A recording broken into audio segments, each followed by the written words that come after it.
Assalamualaikum warahmatullahi wabarakatuh. Bertemu lagi dengan channel Berbagi Ilmu. Kali ini kita mau membahas tentang istilah resesi. Nah, istilah resesi ini seringkali atau akhir-akhir ini kita dengar dari televisi, dari media koran maupun dari media elektronik lainnya.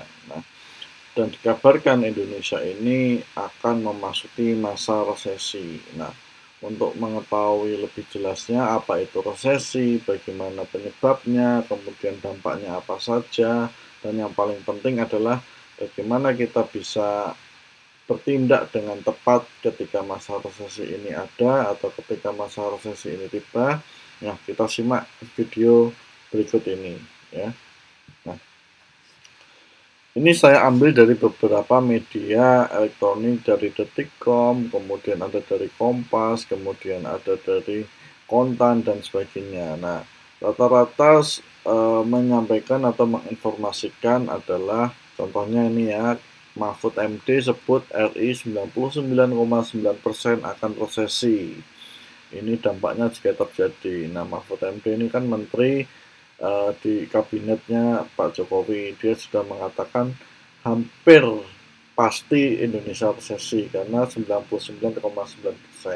Kemudian di Kontan dia sebut resesi Indonesia di depan mata. Lakukan 4 hal ini agar kondisi finansial aman.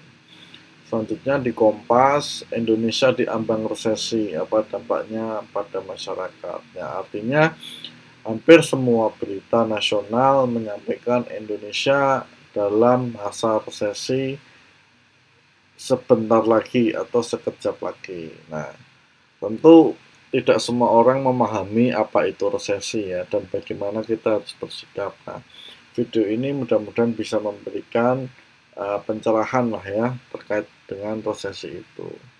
Nah, mengutip dari KBBI, resesi itu adalah kelesuan dalam kegiatan dagang, industri, dan sebagainya. Jadi seolah-olah yang awalnya lancar menjadi berhenti. Nah, sehingga menyebabkan apa? Menyebabkan ya itu tadi, ibarat aliran darah yang biasanya lancar, tiba-tiba aliran darah ini terhenti. Atau ibaratnya suatu siklus yang harusnya itu berjalan dengan baik tiba-tiba mengalami perlambatan. Nah, di sini disampaikan bahwa umumnya resesi ditandai dengan penurunan PDB atau produk domestik bruto dalam 2 kuartal berturut-turut. Nah, jadi kira-kira resesi itu gampangnya adalah ketika Anda jualan produk saat ini, katakanlah dalam masa normal, katakanlah ya, kita nggak ngomong masa pandemi corona atau yang lain, katakanlah di masa normal, Anda jualan katakanlah jualan sepatu. Sebulan Anda bisa jual katakanlah 100 pieces sepatu, 100 pasang sepatu. Nah, ketika resesi ada, maka bisa jadi Anda cuma jualan sebulan, bisa jadi cuma 5 sepatu, bisa jadi cuma 10 sepatu, atau bahkan yang lebih sadis, bisa jadi dalam sebulan Anda nggak bisa menjual sepatu. Kenapa? Karena tidak ada daya beli dari masyarakat. Nah, contoh gampangnya seperti itu. Jadi ekonomi benar-benar lesu, pertumbuhan ekonomi lesu, kemudian daya serap atau daya beli masyarakat terhadap produk-produk konsumer atau retail itu menurun. Nah, penyebabnya apa sih hal seperti itu? Yang pasti satu contohnya adalah guncangan ekonomi secara tiba-tiba, yaitu contoh yang saat ini kita semua sedang alami, yaitu pandemi virus corona. Pandemi virus corona ini mau tidak mau menyebabkan kita harus berpikir atau menjaga jarak, kemudian harus mengurangi mobilitas atau aktivitas kita keluar rumah, terus kemudian karena penyebarannya yang sangat cepat dan sangat masif sehingga orang harus berhati-hati. Nah, contohnya seperti yang saat ini kita semua sedang alami, yaitu terkait virus corona menyebabkan tiba-tiba guncangan ekonomi. Kita nggak, biasanya Anda bisa ekspor barang katakanlah per bulan 100 juta, sekarang negara tujuan ekspor Anda menghentikan impornya karena dikhawatirkan terbawa virus corona. Kemudian sektor pariwisata karena perpindahannya dari orang ke orang, maka penerbangan sekarang dilarang atau dibatasi. Nah, hal seperti itu menyebabkan ekonomi dari satu daerah dengan daerah yang lain otomatis mengalami penurunan yang signifikan. Ada juga penyebab yang lain, contohnya utang berlebihan sehingga menyebabkan kita tidak mampu membayar utang tersebut. Ketika contohnya kalau saya punya utang, katakanlah utang KPR, ternyata tapi angsuran saya katakanlah 5 juta sebulan, padahal gaji saya hanya 6 juta. Nah, utang tersebut adalah utang yang berlebihan. Terus menyebabkan apa? Otomatis saya nggak bisa bayar angsuran. Karena gaji saya 6 juta, angsurannya 5 juta. Sedangkan untuk kebutuhan hidup pasti minimal 3 jutaan. Nah, seperti itu. Nah, gagal bayar sehingga saya menyebabkan diibaratkan adalah mengalami default. Nah, ada juga penyebab lain seperti gelembung aset pada capital market, tapi ini kita nggak akan jelaskan ya, karena mungkin kita lebih baik fokus kepada penyebab yang nomor satu yaitu pandemi. Nah, kemudian dampaknya apa sih terkait resesi ini? Nah, pastinya PHK meningkat. Ya. Kenapa bisa PHK meningkat? Karena pabrik yang biasanya katakanlah produksi dalam satu bulan 100 unit atau 1000 unit, terus kemudian katakanlah dijual menjadi tidak laku. Berarti dia harus memangkas produksinya. Katakanlah yang sebulan 1000 dia pangkas menjadi 500. Nah, akibat pemangkasan produksi karena daya beli tidak ada, menyebabkan apa? Karyawan pabrik itu harus dirumahkan atau di PHK. Nah, orang di PHK tentu tidak ada lagi penghasilan masuk, pengangguran meningkat, kemiskinan bisa jadi meningkat.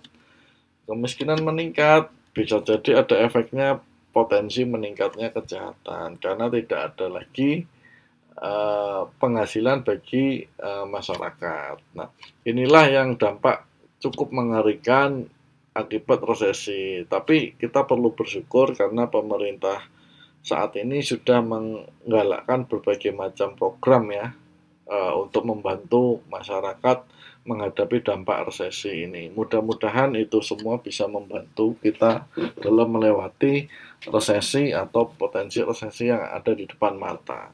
Nah, kemudian bagi kita pribadi tentu ada yang harus kita lakukan. Ya, yang pertama apa? Yang pertama lunasi hutang bila mampu. Jadi hutang-hutang yang nggak jelas seperti kartu kredit, hutang KTA, hutang-hutang yang memang tidak diperlukan atau bunganya besar itu dilunasi. Ya, hutang-hutang yang bunganya tinggi. Kenapa? Karena ketika masa resesi ini bisa jadi kita semua ini nanti menjadi korban PHK. Nah, kalau kita sudah tidak ada penghasilan lagi, gimana kita bisa mampu mengangsur bunga? Padahal bank atau leasing atau apapun kadang tidak mau tahu tuh. Ada kondisinya seperti apapun, Anda harus bayar. Nah, tapi lagi-lagi untung ini ada lagi program dari pemerintah yaitu terkait restrukturisasi. Nah, mudah-mudahan bisa dimanfaatkan oleh semua kalangan ya. Nah, langkah kedua adalah mempersiapkan dana darurat. Dana darurat ini penting karena apa? Karena kondisi ekonomi lesu di mana-mana ada istilah cash is the king. Nah, kalau kita megang uang cash itu kita setidaknya merasa safe karena kita bisa membeli kebutuhan-kebutuhan pokok ya. Nah, karena lebih mudah lah gitu. Setidaknya di tabungan Anda harus persiapkan yang biasanya Anda sisihkan mungkin sebulan 10%, nah ini Anda tingkatkan lah menjadi sebulan katakanlah 20 atau 30% untuk dana darurat. Nah, yang ketiga menurut saya adalah jangan kita membeli barang yang bukan kebutuhan. Ya, jangan kita masuk dalam kategori orang yang gaya-gayaan membeli sesuatu tetapi tidak kita butuhkan. Karena masa resesi ini kita nggak akan pernah tahu nih selesainya mau kapan. Ya, jadi seperti itu kira-kira. Jadi kalau Anda punya uang lebih baik Anda keep, Anda tabung, Anda belanjakan hal yang memang Anda butuhkan. kebutuhan sehari-hari, sembako. Nah, seperti itu saja. Jadi Anda bertahan di masa badai resesi ini. Nah, ini saya ambil dari Kumparan ya. Jadi ini ada semacam infografis yang cukup baik. Jadi kita bisa lihat ya dari kuartal 4 2019 PDB pertumbuhan Indonesia itu 4,97. Kemudian kuartal pertama turun menjadi 2,97. Kuartal kedua bulan Juni kemarin anjlok di minus 5,32 karena dampak resesi ini. Nah, biasanya kalau 2 kali minus berarti itu resesi. Sedangkan kalau cuma salah satu secara teoritis itu belum resesi. Nah, kita akan melihat nanti di bulan September ini pertumbuhan ekonominya seperti apa, PDB-nya seperti apa. Mudah-mudahan PDB-nya ini masih di angka positif sehingga belum dikatakan resesi menurut teori ya. Nah, ini di situ juga digambarkan apa itu resesi, yaitu ketika pertumbuhan ekonomi suatu negara minus 2 kuartal berturut-turut. Apa yang terjadi?